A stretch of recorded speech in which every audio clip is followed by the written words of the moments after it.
back to the OHIO podcast, everybody. I'm your host, Buckeye Boggs. That man over there is the wild man, Chris Wilds. And we are going to go ahead and start our 2024 Washington Huskies preview, Chris. Now, Washington is one of the four former Pac-12 teams that is joining the Big Ten in 2024. Of course, Washington last year played for a national championship, Chris. They did. And they had a former Big Ten Indiana quarterback leading their way, Michael Penix Jr. Michael Penix Jr. Thank you, and was my Heisman selection at the beginning of the season, and he was my Heisman selection at the end of the season. Fell a little short, and then he fell a little short in the national championship game against that team up north. However, Washington had a tremendously successful season. Then DeBoer leaves the program, heads down to Tuscaloosa, Alabama, and they are turning the page and basically rebuilding their program in one season with Jed Fisher. Yes. But that being, or Jed Fish, sorry, not Fisher, Jed Fish. Mm-hmm. That being said, let's take a quick snapshot look at the Washington Huskies season last year and historically before we dive into our interviews and take a look at Washington moving forward in 2024. Last year, Chris, they went 12-0 in the regular season. They had non-conference wins over Boise State, Tulsa, and Michigan State. They ran through the Pac-12 pretty seamlessly other than two really close football games against Oregon in a 36-33 win that you and I watched on our way back from West Lafayette, Indiana. Yes. And then they also had a 22-20 a game against Oregon State. Excuse me. And a thrilling game there. They also had a 24-21 Apple Cup victory over Washington State before a 34-31 win over Oregon again in the Pac-12 championship. They defeated Texas in their bowl game 37-31 before suffering their first and only loss on the season in the national championship game against the team from that whore known as Ann Arbor in a 13-34 beatdown. So last year they were 14-1 overall. They went 9-0 in the Pac-12, 10-0 if you include the championship game. They welcome in Jed Fish as head coach, former coach of Arizona. Of course, this will be his first season at Washington, so he does not have a record yet for the Huskies, who play their home games at Husky Stadium in Seattle, Washington, where there's a capacity of 70,138 fans in what is one of the, if not the loudest stadium in all of college football. Their all-time record is 775 wins to 466 losses and 50 ties. They have an impressive bowl record, Chris, of 21 wins, 21 losses, and 1 tie, and they have won 18 conference championships in their existence. This is a proud franchise that, although does not have the mystique nor the history of a blue blood like USC, is just one step down from that. So this is a team that would put you in mind, in my opinion, of a Michigan State. Maybe a little better than Michigan State. Yeah. This is a good team to bring into the Big Ten, in my opinion. Yeah, I think it's a great program to bring into the Big Ten. You know, they've maybe not always, but historically they go through spurts of being a very, very competitive team. You know, you look at what they did last year, and Eric, I tell you, I think that last year, call it what you will, and a lot of people will say it's cheating. A lot of people will say it's this, that, or the other. They ran into a buzzsaw in the form of Michigan last year. Michael Penix Jr. last year, I absolutely thought was, like you, I thought he was my Heisman guy. You know, he is a tremendous talent, and you know, of course, he's moved on to Atlanta. But you know, this is a program I think is a very solid fit for the Big Ten. And you know, I think a lot of people with DeBoer leaving for Alabama have kind of written this team off. And though I don't think you're going to see the success you had last year out of Washington, don't sleep on them. They're still a quality team with a quality roster. Absolutely. Absolutely. All right. So we're going to go ahead and move over to our interview. We met with the Sound of Siren podcast and Mr. Hooligan, as he likes to be called on the internet, Hooligan from Sound of Siren Podcast, to get more of an in-depth look at Washington from someone who covers their team specifically all season long. Hang tight. And welcome back to the OHIO podcast, everybody. And I am now joined by Hooligan. He goes by Hooligan on social media. He is the host of Sound the Siren podcast. Our Washington, I've been calling you Washington, but I've been corrected multiple times that I'm too redneck and I need to stop doing that. So I won't do that for this segment of the show. The Washington, our sister podcast there at the college huddle. Hooligan, welcome. So awesome to have you tonight. Thanks very much for having me. It's certainly happy to be here, and even Lee Corso's not allowed to call us Washington, so don't take offense at that one. even Coach is like, can you not? So let's start here. I got a list of questions. You know what's coming your way, but for the Ohio State fans who don't remember the 90s when we played each other quite a bit, and only have the most recent bowl game, and then watching you guys play for a national championship last year. Kind of do a quick overview of Washington as a program historically, and also what other Big Ten team, not Ohio State, would you think as a Washington fan would relates the most to your program so that we know how to hate you? That's a couple of interesting needles to thread there. Yeah. So certainly, yeah, I think and to harken back to a conversation I had with Daniel from the Gator Truth podcast, I mean, I think Washington, to put Washington in context, going back to like the Pac-10 era, for the first 25 years of the Pac-10 era, the most frequent conference champion was USC, or the most frequent, either conference champion or second place finisher was USC. Second to USC was Washington. It's a program that outside of the 2000, or kind of depending on when you timestamp it, because we went to the Rose Bowl following the 2001 season and then didn't make another NY6, big time bowl game until the college football playoff experience in 2016. So the early 2000s or the aughts essentially were kind of our decade in the wilderness. We fell off a map, made some bad hires. The administration wasn't necessarily serious or didn't have a grasp on how important football is to drive the engine, not only of itself, but of the athletic department as a whole at the University of Washington.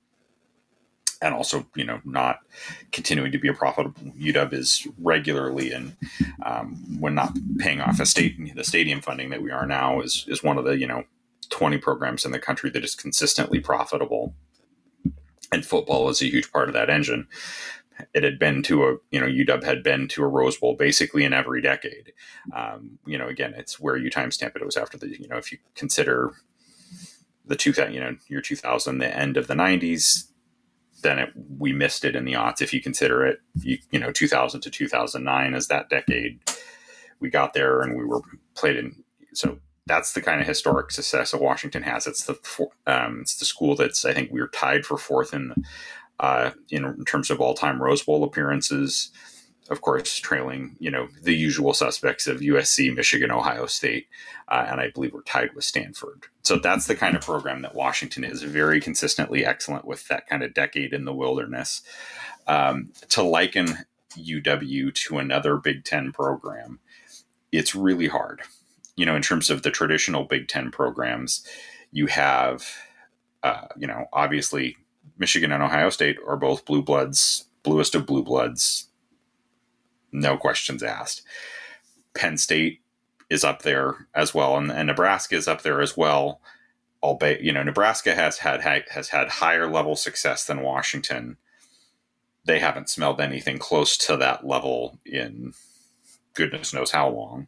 Whereas Washington has had that recent run where we kind of got back to where we had ultimately kind of expected the program to be. As Washington is never and was never a program that had year in and year out always been in the, national championship level conversation. Going back to the Don James era of the 80s and 90s, we'd have those 2 or 3 year stretches of, like, we went to 3 consecutive Rose Bowls in the early 90s. And that was the era that I kind of first became a real diehard Washington fan. But then, it was a little bit more of, you'd pop up, every year or two, have but consistent winning. We went over 2 decades, almost 3 decades without having a losing season at all, until that period in the aughts. So I said it in a conversation with Zach on the Big Ten Football Talk show. Washington, I'd say, is, to use in recruiting, you choose a recruiting metaphor. We're not a blue chip, but we're not really a red chip either. We're kind of somewhere in the middle of that kind of that next tier down that pops up. And, I would say, so it really is to liken it, and then to know how to hate us. Like, certainly we'll probably bring some of the, a similar level of academic elitism, and smack talk that that team up north does. I wondered if you were going to bring that up. There's an element, and there's a parallel. I'm not saying, or to some extent, in some ways, I could say that we're a little bit maybe Michigan light. Not quite as obviously we don't have, Michigan's history of the number of national championships, although I wish we were one closer. And I wish that, obviously wish that football game had played out a little different. We do too, actually. We wish you were one closer too. I really, I'm not saying Washington would have won that football game, but I would have been really interested to see what that football game would have looked like if Dylan Johnson doesn't get hurt on our first offensive play of that game. Sounds or if we decided not. Eerie similar to Ohio State national championship loss to Florida when Ted Ginn Jr. went out on the very first offensive series, and when he scored a touchdown. There's that, or our previous staff's decision to start a senior that had missed most of the season, and took a couple of very bad angles on both of Donovan Edwards' long touchdown runs, as opposed to the players that had been being very productive and stable for the entirety of the season. So I'm not, like I said, I'm not saying that we would have won that game. Our offense was not anything resembling what it had been when firing on all cylinders. Some of that is certainly attributable to what Michigan did defensively. But, I would say that we're certainly kind of in that, after Michigan and Ohio State, and then with the new Big Ten, of course, USC has a bigger history than Washington does. So that's not, we're not USC either. But anybody that's expecting or thinking that Washington is Michigan State, Maryland, Rutgers, or even like what Nebraska has been in the Big Ten, it's going to be sorely disappointed. So what are the main storylines for you guys heading into the season? Obviously, going into the Big Ten, there's that, and everybody knows that. But, new head coach, old head coach now down in Tuscaloosa, Alabama. A lot of people probably didn't follow Arizona football. A lot of new guys in, a lot of old guys out. Like, there's a lot of storylines going in there. What are the main ones? Yeah, certainly that's a big part of the storyline. There's just a bunch of turnover at the university in general. We've changed athletic directors now twice within the last calendar year, with Jen Cohen going to USC, Troy Dannon briefly coming to Washington, and then leaving for Nebraska. From kind of all reports, or most reports that I've heard, pretty significant culture clash in that respect. But then speaking to certainly give credit to Ohio State, Washington's new athletic director is Pat Chun, who'd been the athletic director at Washington State, was, I think, in pretty serious consideration for the Ohio State job before it went to Ross Bjork. Yeah, he's an Ohio guy. Yeah. Obviously, he's an Ohio guy, so definitely gets the conference. And so it's certainly leadership for the athletic department that understands what the Big Ten is all about, and understands like the evolving landscape of college football in terms of the football program. New coach, new philosophies, new approaches, a much more active and competitive approach to high school recruiting than was exhibited by the previous staff, and that's something that's been really encouraging for Husky fans. I haven't checked it in the last couple of days, but I think our current recruiting class is up to like 17th or so in the country. I tend not to give, the first or kind of that transition class that they signed this past year is not necessarily like, yeah, of course you want it to be as good as possible. But I really start evaluating coaches' performance on their first, they've been in the role. It's the class that they sign, basically a full year into the job. And it's off to a very promising start. If this class maintains that position, that's basically as close to as good a class as we signed at the tail end of the Chris Peterson era, which had been a fairly high watermark since like one class that was signed by Steve Sarkisian, and kind of hadn't been reached since Rick Neuheisel was our coach that took us to that Rose Bowl in the early 2000s. And then he started to make some interesting decisions in recruiting and in wagering in other aspects. But, one class he signed like I think 7 wide receivers. So there was not a whole lot of structural balance in the classes that Neuheisel signed. But so that's been really encouraging. And if you, with a staff that I think has proven that they're not good at just recruiting, but also development, Jed Fish owns one of the only 3 10-win seasons at the University of Arizona ever. That's a place that doesn't win very often, doesn't win very consistently, very rarely wins 10 games. And he did it, brought in Steve Belichick as the defensive coordinator, son of the great Bill Belichick, which is kind of one of the big storylines, in kind of a hot take is I think the defense is going to take a pretty significant step forward. And while obviously offense carried the day and carried Washington to the national championship game these past 2 seasons, I think I'm not saying that the offense is going to take a significant step back because Fish is an offensive coach and he's led productive offenses, top 10 passing offenses basically everywhere he's been. But with the returning talent plus the supplemental talent that was brought in from the portal, including Ephesians Prysock, who followed him up from Arizona, the defense is going to hold its own in the Big Ten. I'll just put it that way. Let's follow-up question with that because that's an interesting take. So I've been running this theory by West Coast people, Pac-12 people, and as we've been sound the siren. There it is. There's your Husky. It's I don't actually have a Husky. I have 2 pit mixes, but they wear purple on fall Saturdays and occasionally will chime in and aren't particularly quiet, kind of like me. Love it. So here's my theory, and my theory is this: that the Big Ten is the physicality of the Big Ten, especially on the Big Ten defenses. At first, as the season gets underway, the West Coast teams are going to, I think, do well. And then as the season wears on, the physicality of playing Big Ten teams and coupled with travel is going to wear on the teams. And so if you are a Big Ten team, you want to catch the West Coast teams at the end of the season because they're going to be worn out and they're going to be beat down from the physicality and the travel. What do you think of my theory? I think you hit on a key factor. I think the travel is definitely going to play. And I think if you had, I think I've said it a couple of times on a couple of different shows that I've been on, where if I had to pick, I don't expect Washington to win 11 or 12 games. Things would have to break extraordinarily right for that to happen again this season. But if I had to pick one game right now where I am the least confident that Washington is going to win the game, it's when we travel to Penn State in mid-November.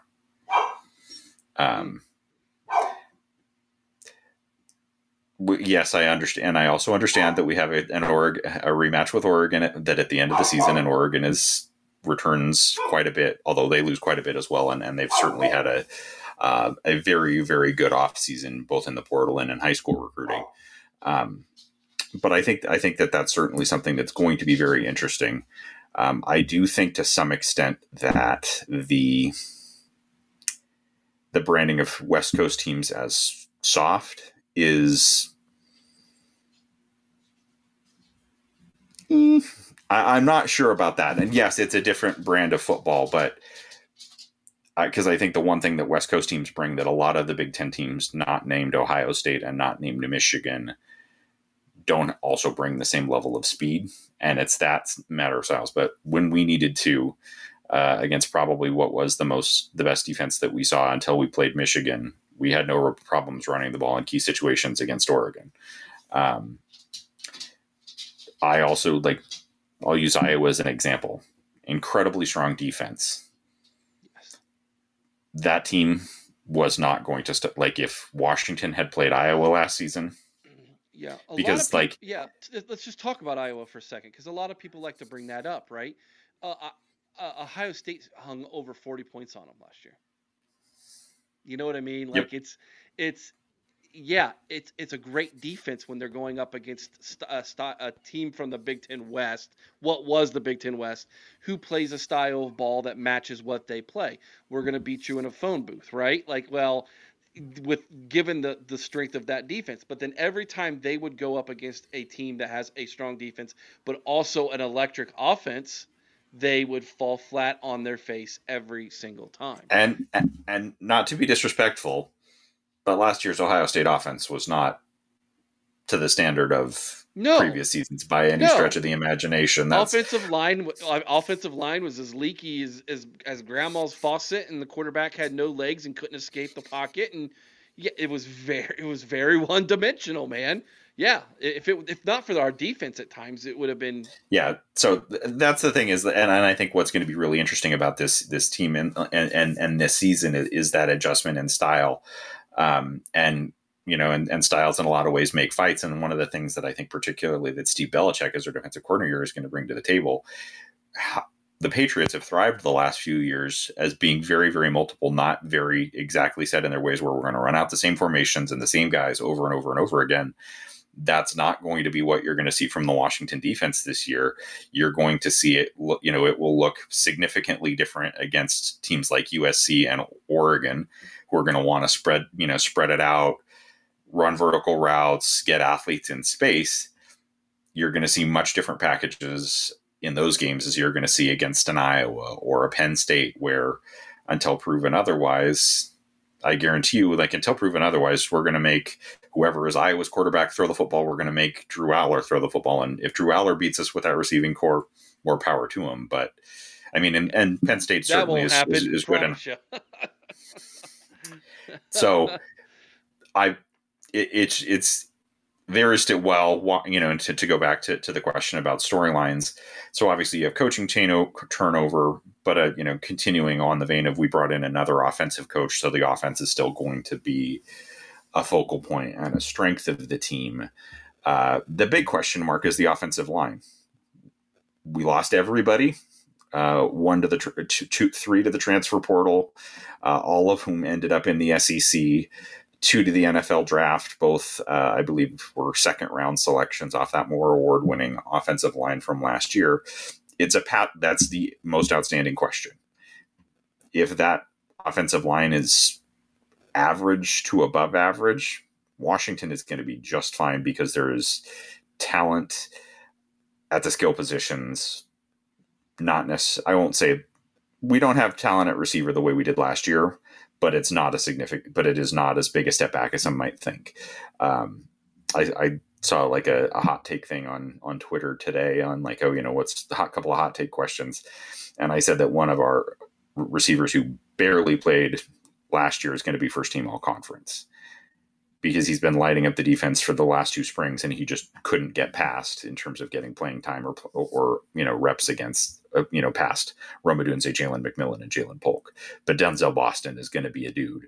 And on the other side of the field, we have a guy that racked up over 2,000 yards of receiving yards in his career at Cal. Not exactly a vaunted offensive power in Jeremiah Hunter. So the skill position talent is there. Will Rogers, who's going to be replacing Michael Penix at quarterback. No one expects him to be Michael Penix at quarterback. Michael Penix was a generational quarterback at the University of Washington. Yeah. Maybe a generational quarterback in terms of what he did for in the Pac-10, Pac-12. But Will Rogers is second all-time in the SEC in passing yards and 4th in touchdown passes. We're not the Huskies aren't turning to me under center. But again, it's a new offensive line, and so and I think we have a relatively soft landing into the season. We start with Weber State for God knows what reason, an 8:00 kickoff at Husky Stadium on August 31st. And then we leave Eastern Michigan, Washington State before Northwestern comes to town the fourth week of the season. And then things start to ramp up from there. But to your point, kind of the biggest early season test other than Michigan coming to Husky Stadium is a trip the following week to Iowa City. And that back-to-back is going to be interesting. USC also comes to Seattle. UCLA comes to Seattle. So there's parts of the schedule that set up really well. Before we dive into the schedule and we talk over-unders and ceilings and floors, let's talk a little bit more about the roster, a little bit more of who to look out for. You've given me a couple names. Denzel Boston, Mm-hmm. Jeremiah Hunter, Will Roger, obviously. And you've talked about some of the key losses. Are there some other, maybe on the defensive side, since that was more offensive, maybe some defensive names that you can mention to us? And then follow that up there with what do you believe the strength and weakness of this year's Husky team will be?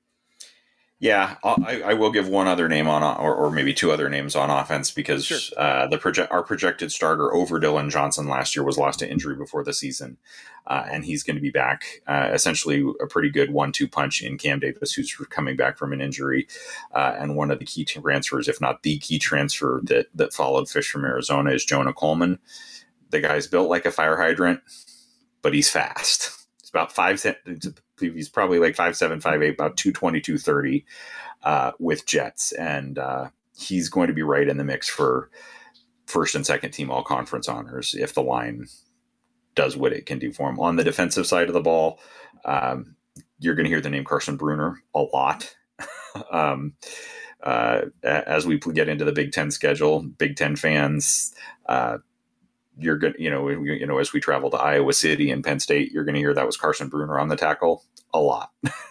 Son of Husky legend Mark Bruner, who was a part of our national championship team in 1991, and then played a number of years with the Pittsburgh Steelers in the NFL. A big key transfer for us was Ephesians Prysock on the defensive side of the ball. Came up from Arizona, a very long corner at about 6'3".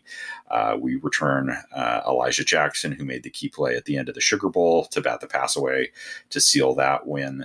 Up front, it's going to be very, very multiple. I don't necessarily think that we have the game breaker in the interior of the defensive line. We did have a player at the edge position, Zach Durfee, that was unfortunately impacted by NCAA transfer nonsense and didn't get to play last season when he very well should have, and he's fully eligible this year. He dealt with a little bit of an elbow injury at the end of the spring. But I expect he will be wreaking some havoc in addition to some other, both returning players and other transfers in from Arizona. And there's going to be a pretty deep secondary, and the competition in the secondary has been pretty intense. And I think that's only going to breed really good play over the course of the year. That includes Jordan Straw, who initially went to Indiana, transferred to Arizona, and then followed Fish to Washington. Leroy Bryan at corner. Returners at safety and McEllisteen, Cameron Fabiculon, and it's going to be a pretty deep and solid unit. And I think the only teams that really truly scare me, the biggest question again there is going to be in the trenches, where we had some key transfers in Sebastian Valdez from Montana State, as an interior defensive lineman. But again, it's going to be very, very situational. So it's going to be really interesting in the first part of the season to see what Steve Belichick does and how that scheme manifests.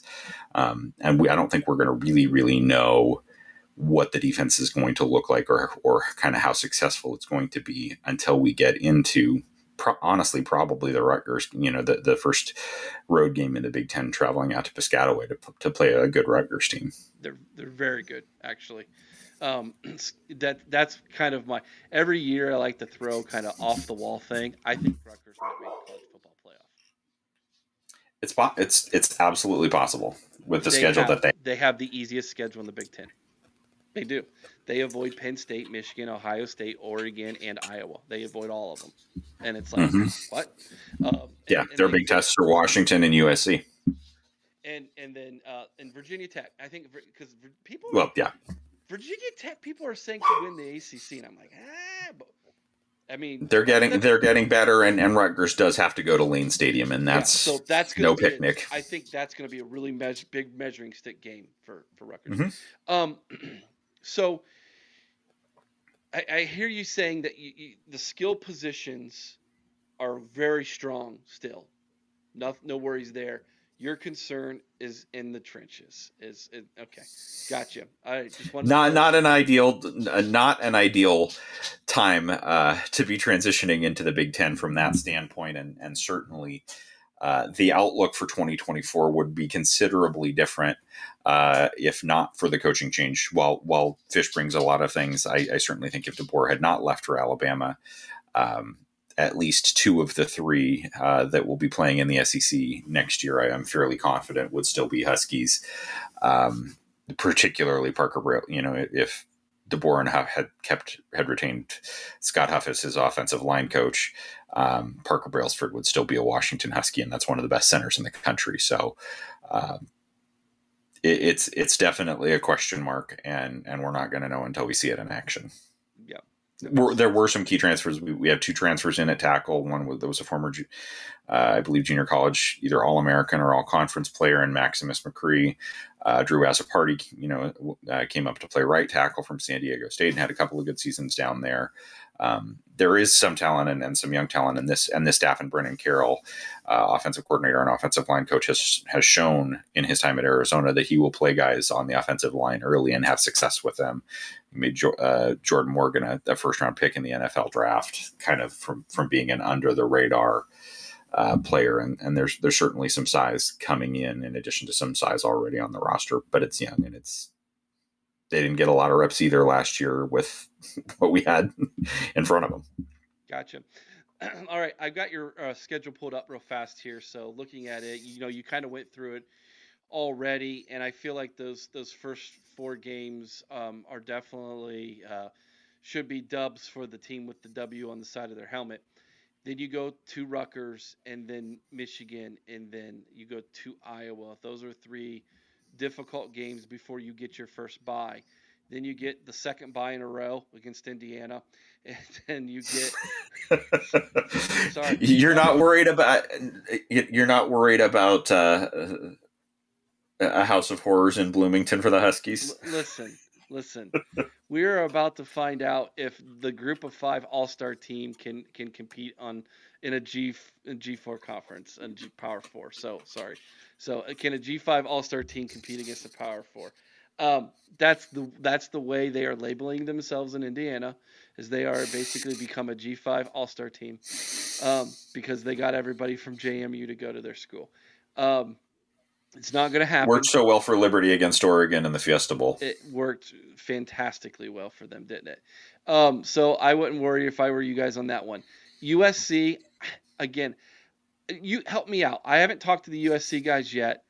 I still see a team that is going to have to try to find an identity defensively. I think USC made a very good hire, and there is some talent there. Yes. But it's a question that until I see it, I'm going to reserve judgment. Well, will Lane allow them to play defense? Let's be honest here. Like, a lot of this has to Lincoln Riley. What did I say? Lane Kiffin? One and the same. One could argue. I think Lane probably is a little better at cooking brisket. That's not necessarily been that's a documented weakness for Lincoln. And for that matter, I mean, certainly Lincoln, he always has really good offenses, but there's a bigger question mark than in over 5 years for a Lincoln Riley coach team at the quarterback position. Miller Moss had a great bowl game. Great bowl games don't make all conference quarterback play. Correct. That's a very good point. Then the trip to Penn State, like you mentioned, you get UCLA before another bye, and then Oregon. So looking at that schedule, it's not a murderer's row, but it's also not easy, to be completely honest with you. Yep. What's the floor? What's the ceiling from a Husky fan? I mean, with the caveat again of offensive line play. If our offensive line play is abysmal, the floor could be, we could be looking at, a 5 or, lucky to if, or is abysmal or under or below par and not in a good way. You could be looking at Washington winning those first 3 or 4 games, picking up a win against Indiana, maybe get, the path there is probably to a 6-win season is probably winning the first 4, beating Indiana, beating UCLA at home. And that's your 6. That said, if we get average or better offensive line play until proven otherwise, I think, I've got to not shout out EA Sports here from their omission of Husky Stadium as one of the toughest venues to play in college football. This is a program that's won 14 consecutive games at home. Still owns the all-time noise record for a decibel reading during a college football game. That was set against Nebraska in 1992 when it approached that. This past fall on a particular October Saturday against a team down in Eugene where it was registered something north of 131 decibels. This is not an easy place to play by any stretch of the imagination. And so, I could see 8-4. I could even see, a 9-3 in there, depending on the upside of the play in the trenches, because Michigan still has the defense. There's a lot of questions that they didn't have last year on offense. There's no depth there, brother. They are just a couple injuries away from being very mediocre, especially on the defensive line. And if Miller Moss can get the ball to Zachariah Branch reliably, USC is going to cause us some problems. But again, that's an outstanding question for USC, is how good not only how good their defense is going to be, but how good is their offense without all world talent at the quarterback position. That has to be seen. Mm-hmm. If we get good offensive line play, that's going to negate a lot of the concern that I would have about the trip to Iowa City. Because no matter how good they're, unless their offensive coordinator just suddenly becomes Ryan Grubb, a clone or a disciple of Ryan Grubb and Kalen DeBoer, they're going to struggle against our defense, just because there's athletes on our defense. And Penn State is a likely loss based on travel, based on the wear and tear of the season that you were pointing out, but.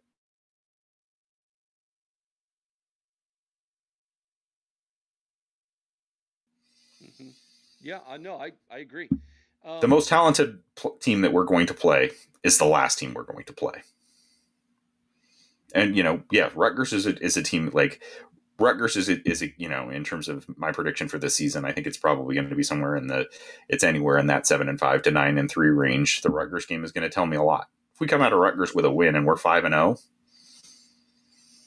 it's going to get interesting in a hurry.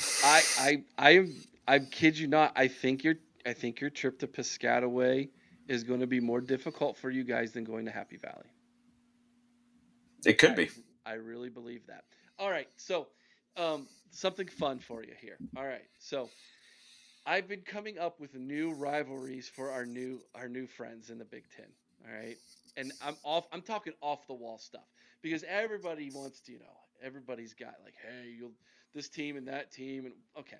So I came up with the Golden Spike Trophy for Purdue and UCLA. They both have gold colors, and Purdue loves to go to talk about trains. And when they built the railroad track going west, they drove a Golden Spike halfway in. And so they're both basketball programs. They have the Golden Spike, right? Ohio State and Oregon are gonna participate in what I'm calling the Nike Bowl, where the losing coach has to hand his Nikes to the winning coach at midfield after the game. I would love to see Phil Knight present that one, by the way, and especially if we beat Oregon. Here is my Washington one for you. We have the two most northern schools now in the Big Ten are Washington and Minnesota. I think a Kings of the North or a King of the North rivalry between the two most northern schools would be something to get behind. What do you think? We've got some history there.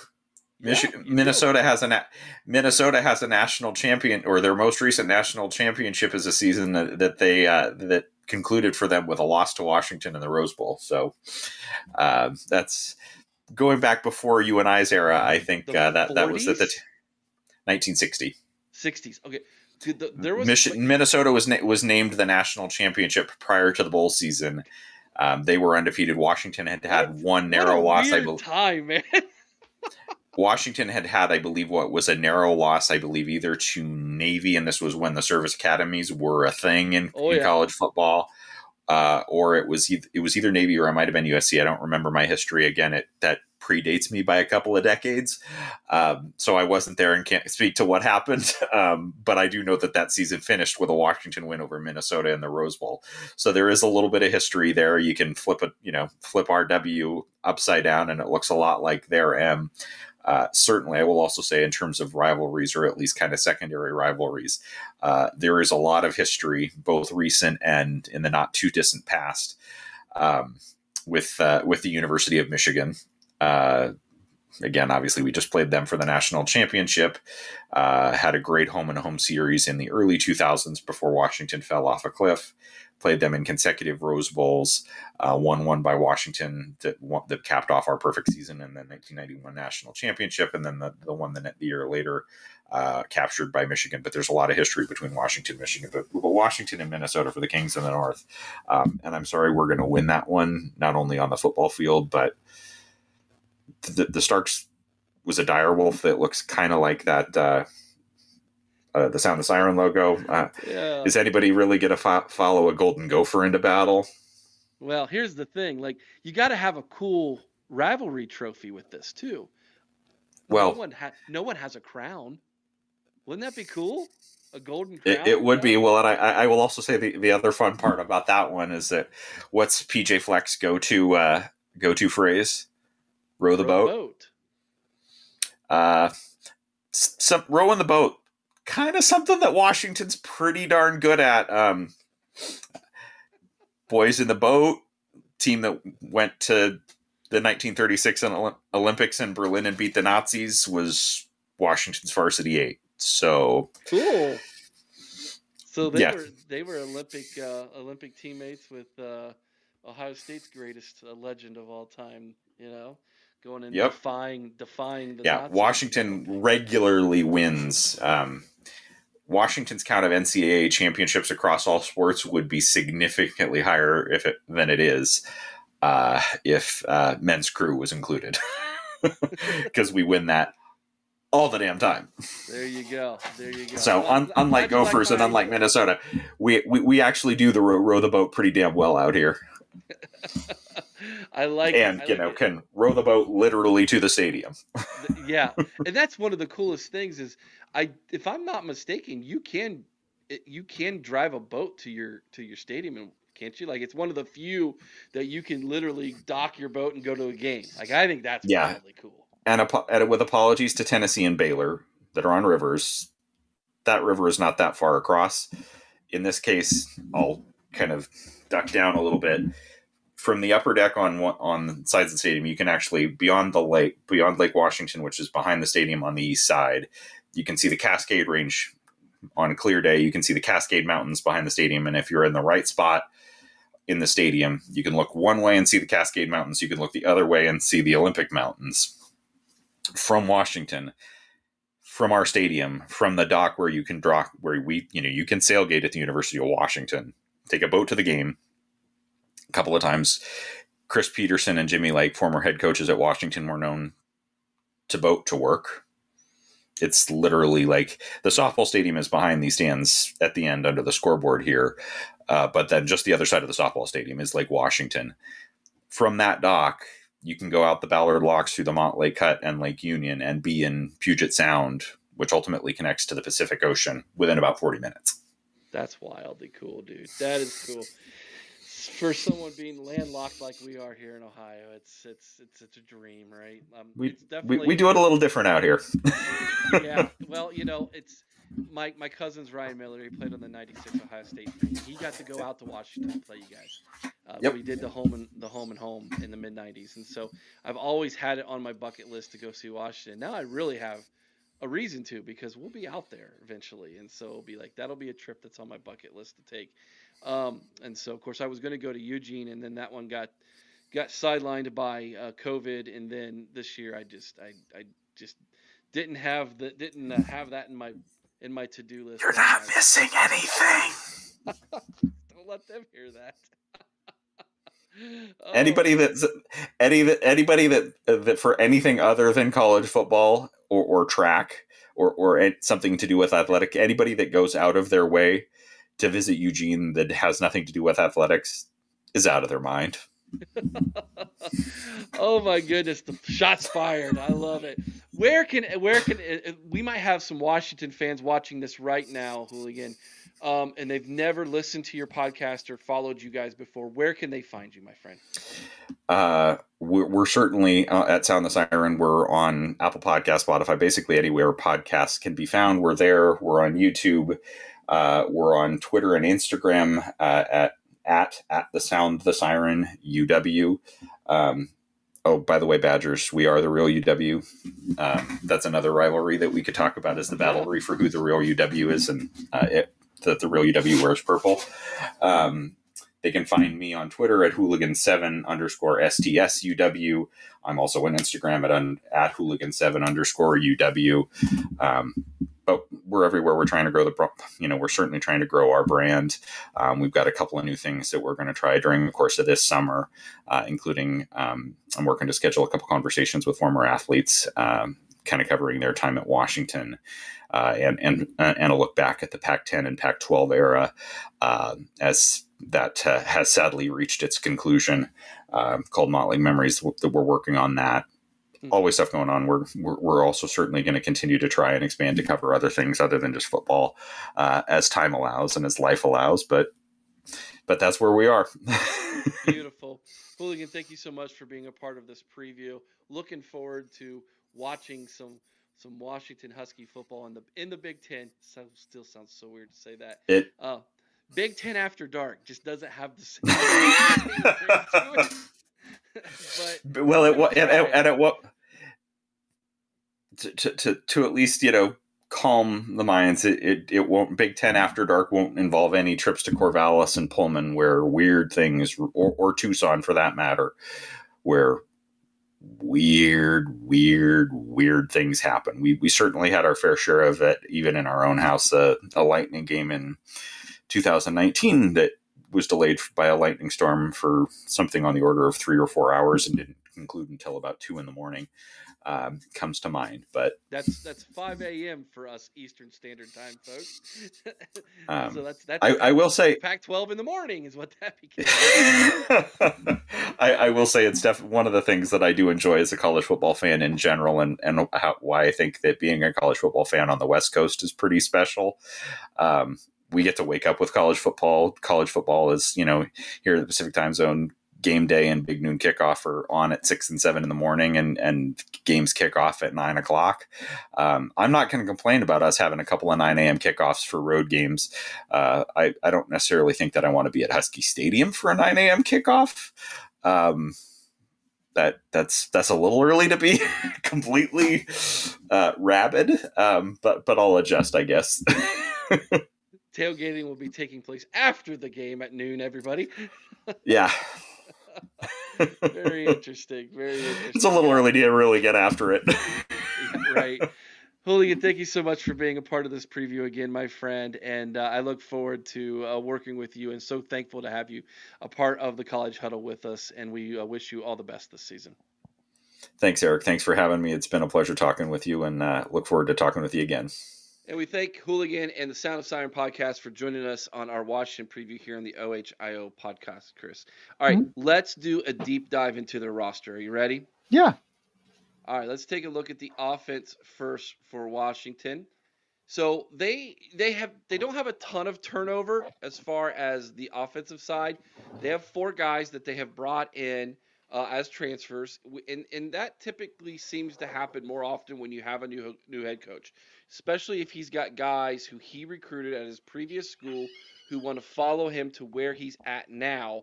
And so we see that a little bit here. And so, but there's a lot of guys who Washington has developed who decided to stay because it's their time to play. So this is a younger offensive roster. There's not a lot of senior leadership here. There are a few seniors, but it is a lot of underclassmen.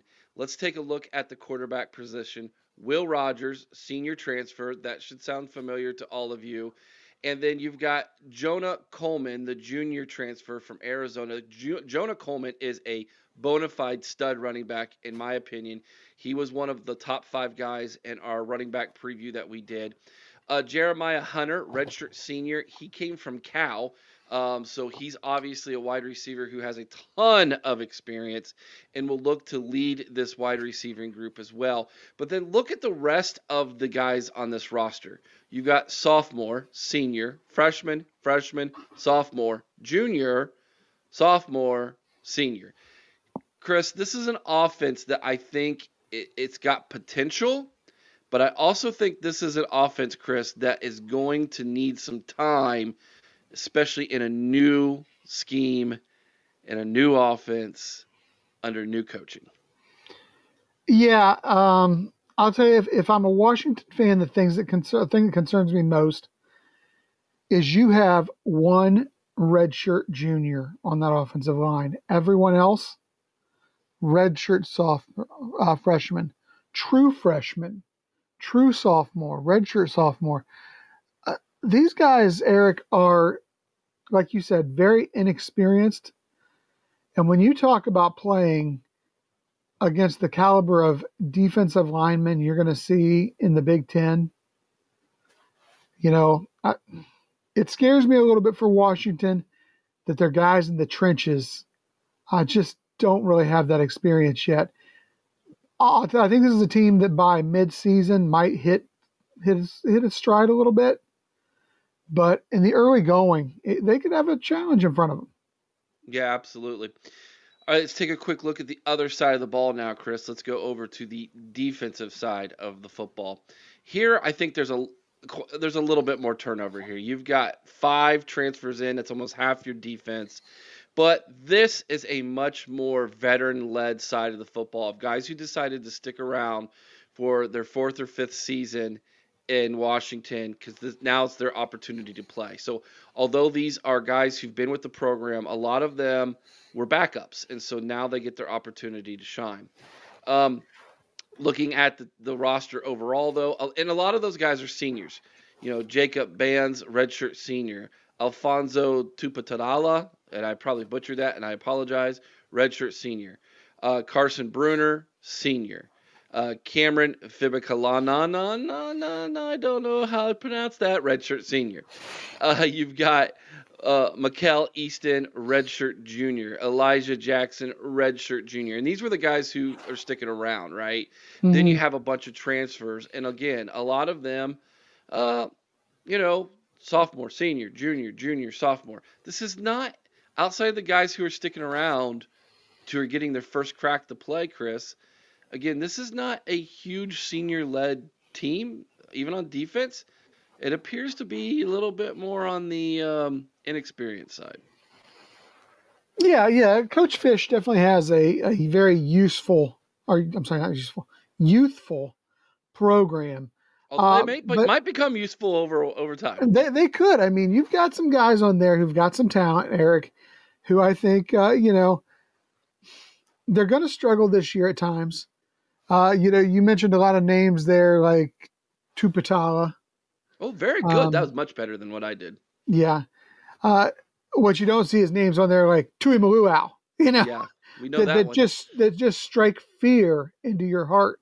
True. So these are guys that I think, again, solid team, young team. I just think that Coach Fish is going to have to take his time, get him coached up.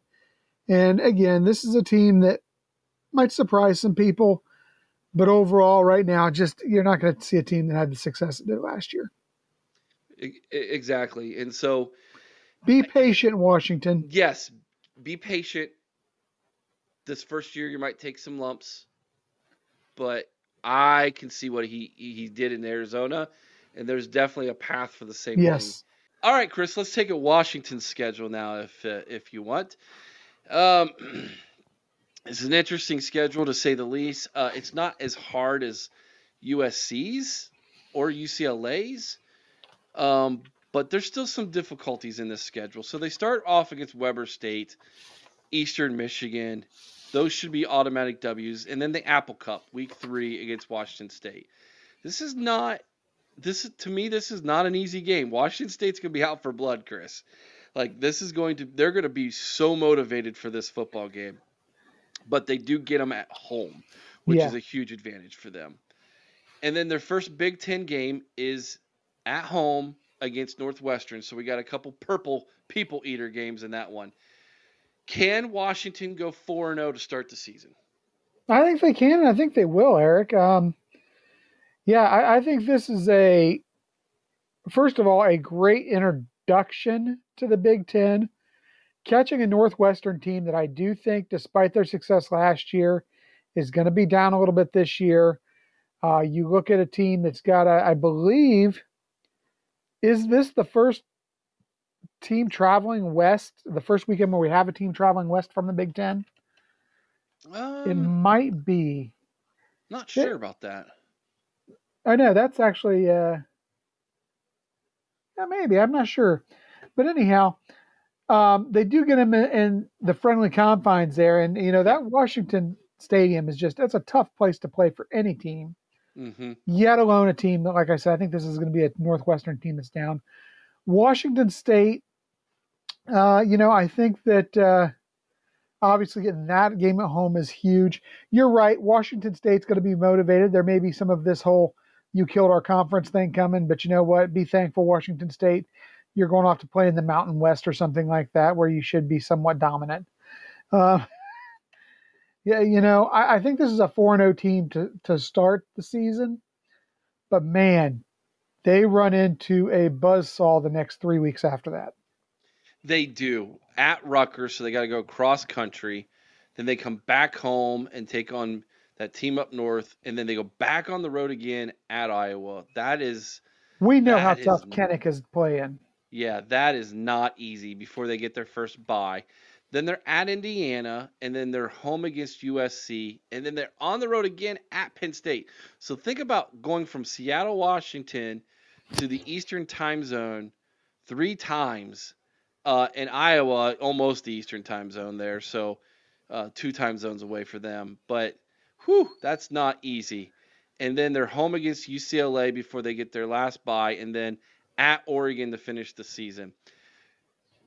The over/under from the booking is 7.5 is their over/under for this season. Chris, you and I both have them at 7-5, 4-5 in the Big Ten. JR actually has them at 5-7. My apologies, I got the wrong one there from JR. So, JR, I apologize. JR actually has them under 500, not going to a bowl game, at 5-7. And he has them at 2-7 in the Big Ten, with wins over Indiana and I believe UCLA. Love JR to death, Eric, but sometimes he makes me scratch my head. This is a team that is less than a year removed from playing for the national championship. Yes, there are very few guys that actually played. That's true. But this is not a team that is a sub 500 team. I really don't believe that. They are still a solid program. I think they brought in a great coach. Again, we've said it earlier, this is not a team that's going to go, 10-2 and be in the college football playoff. It's not. I mean, let's be realistic. This is a team that I think 7-5 is very reasonable. I think they start out with 3 wins. I think they suffer 3 losses in that buzzsaw game our stretch we talked about with Rutgers, Michigan, and Iowa. I think they probably lose all 3 of those, but then I think they come back. I think they win 3 out of the last 5. They go 7-5. They're bowl eligible. And you know what? I really feel like, and some people may disagree with me on this, if you're bowl eligible in the Big Ten, in a conference that now fields Ohio State, last year's national champion and those cheaters up north, Oregon, perennial Heisman maker in Lincoln Kennedy down there at USC, a school that's got a great tradition in its own right. Or Lincoln Riley, him too. That guy too. Yeah. Who did I say? Lincoln Kennedy. Yeah, well, Lincoln Kennedy and Lincoln Riley are two big different sized guys. I think John Kennedy would slap you across the face if you No, Lincoln Kennedy was an offensive tackle for the Falcons. There you go. But no, Lincoln Riley, offensive genius, yeah, perennial Heisman maker. Penn State. They're a blue blood. Yes. USC's a blue blood. Penn State. I mean, if you go out and you go 7-5 and you win a bowl in a conference that includes that lineup, guys, that's nothing to hang your heads about. It's really not. And they're a team that I think will get back into that playoff contention in the near future. I just don't think it's this year. So I think the schedule makers were somewhat kind to them, with the exception of that 3-game stretch. And, this is a team. 7-5 is my prediction. I think they got an 8-win ceiling. And I think they've probably got a 5 or 6 win floor. There you go. So that's Chris's prediction. I would stay away from this team. I'm not putting any money on them. I think at 7.5 feels a little high, but this is a team that if they get hot, given that talent, and if they can pick up the offense quick enough, maybe. Well, I'll tell you, I've got them with 2 losses that I think they could potentially flip into wins, which would put them at 9 wins if they did for me. What's that? Iowa. Iowa is one, and Penn State. Penn State's the other. Yeah, me too. Yeah. Interesting. So we both are very similar, Chris, with our view of the Huskies this year. This is a team that's building. This will be a team that again, I feel like this is like back during Michigan State's heyday. That's, I think, what you're going to see from Washington more times than not in the future. Is they can contend. They're not going to contend every single year, but they can contend. And if you're not careful, they'll beat you. Yeah. I think last year was kind of the ceiling for them. That's the best that they can be. They did win a national championship in '91. I mean, it was a long time ago, but they did win one. That was Brock Heward, I think, was the quarterback out there at the time. And they've knocked on that. They were knocking on the door last year. So we'll see. The fact that they were there and then the coach left, that to me is kind of telling. That tells me that that's the best it can be, is right there. They're never going to be. They're not going to be in Ohio State. They're not going to be a USC. They're not going to be a team up north and have like runs where they can be dynasty level. They're not going to be that. Yeah. But they are that next notch, and they admit themselves that they're that next notch down.